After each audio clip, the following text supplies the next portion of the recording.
All right, so we're going to watch another video from Think Media, and they kind of directed us to this one because their last video sort of was leaving some more info to be desired, and this segues nicely into it. So this is, as you can see, sponsored by Buzzsprout, which is a podcast hosting platform, which is where you actually upload your episodes, and they then take those and distribute them out to Apple Podcasts and Spotify and Google and all those different podcast platforms. So that's kind of how podcasting works. But the video is how to start a podcast for beginners in 2022, equipment setup, software, and where to host. So let's check out this video and see what they have to say. This video is brought to you by Buzzsprout. Starting a podcast can be so overwhelming. What gear do you choose? How do you edit it? And how do you distribute it to the world? We just started a brand new podcast here at Think Media, and I want to break down 3 easy steps for you getting your podcast started this year. We're going to be breaking down the gear, the editing, and the distribution. So it's kind of funny. They said, hey, we just started a podcast, but now we're experts and we're ready to teach. So I think that's actually okay in their case because they are experts in audio and video. So I'm sure they have a pretty good understanding. They might not know tons of the back end around podcasting, but that's okay. I don't think they're talking too much about that. Mostly gear and Buzzsprout, which is my personally recommended platform and someone who I've been promoting for, I don't know, before I even started teaching podcasting. Actually, I was recommending them. So kind of been in contact with them for a long time. And if you want to check out Buzzsprout and sign up, I will leave a link in the description. It'll be my affiliate link. You'll be able to get it's either $20 or $25 Amazon gift card when you sign up. So good deal there. And yeah, I would just be a little careful about where you get your info. If someone says, hey, I just started this thing and now I think I'm an expert, I would be a little careful. So that your podcast can get out to the world. You got to just press record. Hey, what's up? It's Heather Torres here with Think Media, where we help you build your influence with online video. And on this channel, we do YouTube tips, video tutorials, as well as podcast videos just like this. So if you're new here, consider subscribing. We love podcasting here at Think Media. It's such a great way for you to go deeper with your audience, create longer form content, and be able to grow your influence online. And we're going to walk through a beginner setup so that you can actually start podcasting today. That's a great point. A lot of people when they listen to a podcast, will listen to the entire episode or almost the entire episode. And that can be 30 minutes or an hour long. So if you think about that, that's a lot of time that someone is spending with you pretty intimately. You know, they have their earphones in, you're in the car driving to work or driving home or whatever, and they're just spending that time with you listening. Whereas on YouTube, I don't know the stats exactly, but I know people don't listen or watch for a half hour or an hour. It might be 2 or 3 minutes if you're lucky. So you definitely get a lot more retention with podcasting, and it's a completely different platform, but it's just something to be aware of is that you definitely get some engaged people when they're interested in what you have to say. You don't need a lot of things to get started. I'm going to walk you through these 3 steps. I'll be talking about a lot of different gear, so I'll link everything down below. So if you want to go and check out that piece of gear or the videos that we reference, everything will be linked down in the description box below. Number 1 is the gear. Getting started with your podcast is all about the audio. I'm guessing they'll probably mention the Samson Q2U that she has sitting in front of her, and they mentioned that in the last video, which is a great microphone that has both a USB and XLR connection. So you can use it solo with USB, or you can plug it into a mixer or audio interface through the XLR connection, and then record multiple people that way. It's a great microphone, dynamic, and let's see what else they have to recommend. We're going to be talking strictly about the audio type of podcasting. So the first piece of gear that you need is probably something you already have. You can actually use the onboard microphone from your iPhone, or you can use the headphones that come with the microphone to record a podcast. Now, I don't recommend doing this outside or in an echoey room. You can actually take your phone. I don't think you can record a podcast with your headphones, but you could listen to them into a closet and record a quality podcast. So you can get started today with what you have, but I'm going to cover It's not a bad tip though. If you don't want to buy anything and you just have a phone, you can record a podcast with it. It's fine. What I would just be careful to do is when you're recording, get it close to your mouth like this, so that way it'll pick up sound the best. And then also recommended you get in a closet or somewhere really enclosed so you don't have a lot of echo, and it will absorb that sound and it'll actually make it sound quite a bit better. So good tip there though.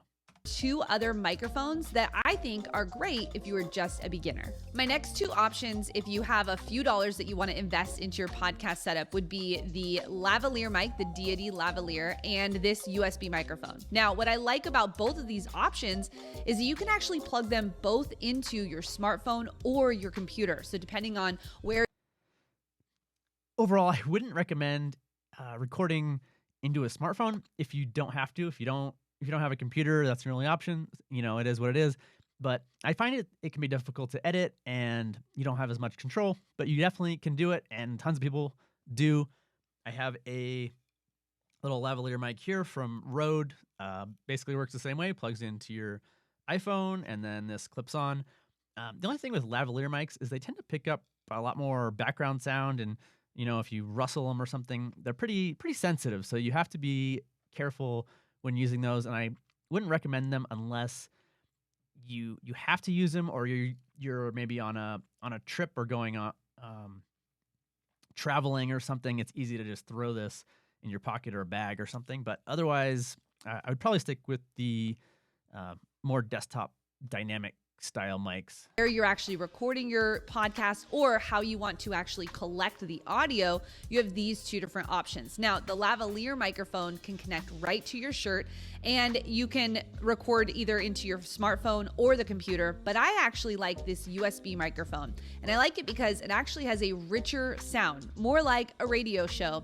They're easy, compact, and you can take them with you wherever you go. Now, here's the thing.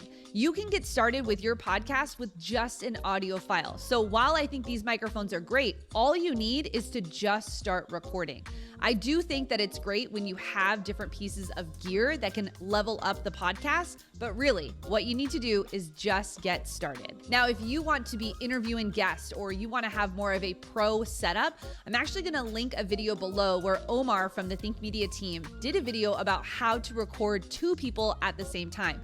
It levels you up from these 2 options, but if it's something you want to do, I highly recommend that you check out that video. So step number 1 was gear, and step number 2 is recording and editing. Really, podcasting is not hard, but it's just making a few simple decisions at the beginning so that you can have success with your podcast as you start to grow. Now we need to get into the recording. Yep, that's definitely a good point. When you first start, you know, it might be all new, microphones and software and headphones and things like that. Where do you put your files? But once you get it figured out, it's really kind of repeating that same process. So once you get episode 1 figured out, episode 2 is going to be 10 times easier because you're going to know what to do. You're just going to hit record and then maybe make a few little minor edits and you're good to go. So, not that it's a huge learning curve, but it gets a lot easier once you get started. And the editing. You need to decide, are you recording onto your smartphone or are you recording into your computer? If you're using your smartphone, I recommend downloading a free app called Ferrite. This app will help you to just record directly into it, and you'll have an audio file that you can then use to upload later on. If you are using your computer like I am right now, I don't think I've used Ferrite. Maybe a long time ago. I've definitely heard it recommended, so that's a great way to go. Or if you use this Rode lavalier setup, they have their own app too, Rode Reporter, I think it is, and you can customize quite a few things in there and update software and stuff. So there's quite a few apps, but that's a good choice. I've definitely heard good things about that one. you want to make sure that you select the right input. Computers don't normally select the microphone that you want to automatically, so you want to make sure you go into your settings and select the microphone that you have plugged in. Second, that's a good tip. Make sure you double check your input and that the right microphone is selected. And you know, if you don't, it might use your built-in laptop microphone and it'll sound 10 times worse. It happens. I've seen it happen to the biggest podcasters. It is what it is, but definitely something good to double check. But also, I don't know if you saw, but there's an output there, and you want to select your microphone in this case as your output or your audio interface or mixer, whatever it is, because then the audio will go out through that and then through the headphones, which you should be wearing when you record, and then that will make sure that the audio isn't coming out of your speakers and kind of bleeding into your microphone. So just an additional tip, check the input and output. Once you've selected the right microphone, you want to actually do an audio test. Make sure that you're not peaking, which means that your audio is too loud or that it's too low. That will mess up your editing in post-production. So you want to make sure that you do a few different audio tests. Just say anything into the microphone, testing, testing, testing.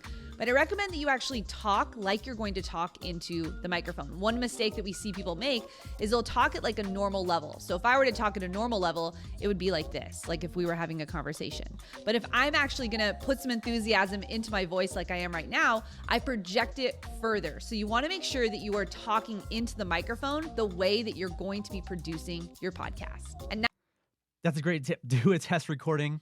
It can just be a few seconds. If you have multiple people, make sure you get all the microphones tested. But also, you want to err on the input levels coming in a little bit lower if you're concerned about someone getting really animated and excited or talking really loud or into the microphone or something.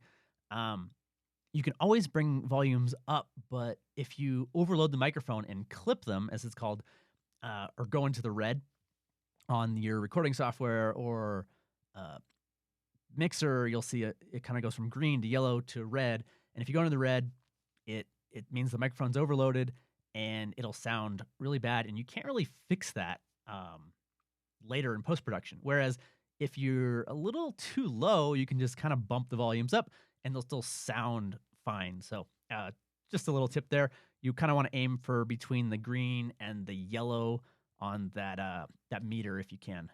Now, my friend, it's time for you to press record. Hopefully you've scripted out your podcast and you know what you're going to say. But now we need to capture the audio file into an actual piece. They actually mentioned that in the last video. Don't script your podcast. Maybe have an outline, but stay away from a full-on script. Of software. There's one that I recommend if you're using PC only, which is Audacity. This is a super simple user-free software that all you need to do is just press record and it'll capture your audio file for you. Now, if you're using... Good choice there. I recommend Audacity, and it's actually available for Mac and Windows, so you can use it for both platforms. As you saw there, it's not the prettiest software, but it definitely works. Has tons of options and customizability that you can do. So good choice there. In Mac, you have two different options. You can use GarageBand, which is another free software that comes with your Mac, or you can actually use Audacity on that as well. So either one of those are great, simple, and easy software for you to get started with your podcast. Agree. Definitely GarageBand I recommend for people if they want to get started for free. It's already on your computer. It's available. One thing you do need to be aware of, though, is that it's not really designed right off the bat for podcasting or kind of spoken word. It's made for creating music. So there is a little bit of customization you'll need to do, and it can be a little tricky to figure out. Also, if you're recording multiple people, there's some hidden settings. You have to kind of go the record enable and then make sure you're recording individual tracks and then record everyone. So it's, I don't know if I'd say clunky, but just a little bit of a learning curve. Once you figure it out, it's easy, but just something to be aware of, especially if you're recording multiple people with GarageBand. I'm sure if you search on YouTube, you'll find videos explaining how to enable that stuff, though. What I love about this software also is that not only can you record into them, but you can also do your editing inside of them as well. Now, as a creator, it's up to you if you want to do one take all the way through and keep things like ums and mistakes, or you can do like I do and cut out some dead space and some mishaps when I am talking through a podcast. So both of those pieces of software are great for doing that. You just want to make sure that when you export or you're done with your project, that you export it as an MP3 file. So that's not exactly true. Certain podcast hosting platforms will want an MP3 file, but Buzzsprout, the sponsor and who they're recommending here, will take an MP3 wave, and I think even other file formats too. And I would actually recommend exporting as a wave because it is a uncompressed file. So that means it hasn't already been shrunk down and, missing little pieces of data. And Buzzsprout will on their end convert it into an MP3. And because they are converting it, you want to give them the highest quality file that you can and let them convert it down. If you give them an MP3 that's basically a compressed file, then they're possibly going to compress it again, and you can have issues. So I would just stay on the safe side and upload a wave, and you'll be good. But otherwise, should be good. Let's keep watching. You're going to want to save it to your desktop because then we're going to jump into number 3, which is the hosting and distribution of your podcast. Now, hosting just basically means, where does your podcast live? Where do you upload it to the internet so that it can then go out to the world? We love to use Buzzsprout, and we've worked with them for this video because it's such a simple and easy software. We love Buzzsprout because it's so easy to create and publish your podcast to every major podcasting platform, including Apple Podcasts, Spotify, Google Podcasts, and so much more. It also gives you analytics across those different platforms so you can make better podcast episodes for your listener. So now that you have your MP3 file, the next thing is to actually upload it or wave file to the software. So when you do that, you're going to want to put in your title and description and give Buzzsprout and the world as much information as you can about what your episode is about. Next is going to require your podcast settings. So what does your artwork look like and your name of your podcast? You'll want to make sure you have these things dialed in before you get started. So have those in a separate file ready to be uploaded. And then third is the directories. Where do you want your podcast to go? To iTunes, to Spotify, to Google Podcasts? So yeah, this is kind of a quick run through. For the episode, you want a short title. There's some other things like episode numbers you can put in the description. You can put in links and other resources similar to YouTube. For your entire podcast title and description, that's something you're really going to want to think about. And it ties more back to the theme of your podcast, what it's about, who it's with, and there's some categories to choose. So there's quite a bit more that goes into it. And if you spend a lot more time up front kind of figuring that stuff out, you'll have a lot more success. And I talk a lot about that in my course, Podcasting Simplified, but we can talk about that another time. Just wanted to point out that there is quite a bit of info that kind of got skipped over here. That's okay. They're trying to just get to the point and show you the basics here. You'll have to select those so you know where you want your podcast to go when you upload that first episode. And that's all you need. You just need the gear. You need to record it and edit your podcast and then distribute it to the world. And here's the thing. You just have to get started. Don't think too much about what's the artwork look like or did that sound good. This is the first of many podcast episodes that you're going to record, and I just want to encourage you to just get started. Podcasting is taking off, and it really does help you build that relationship with your audience. I love the version of audio podcasting only because it just allows you to not have to set up the video camera and get pretty to do your podcast, but you can just start recording today. But definitely agree. Just get started. Like she said, you can always update your podcast artwork later. So, get something decent. Make sure you follow the guidelines and everything, but you can always update it later. Same with your episodes. I would just get them out there and focus on improving for the next episode and the next episode, and don't worry so much about making that one, perfect, because it's not going to be. You're just going to keep improving. So get it out there. I definitely agree with that. And as far as she mentioned video. If you want a video podcast, I would just start with audio because it's a lot more work to do video and edit and have multiple camera angles and all that stuff, lighting. I clearly am still working on that, but I would just do audio only and then add video in as a component. later, it's sort of a big barrier to entry, especially if you're just getting started. So I'm gonna stop the video there, and thanks for watching.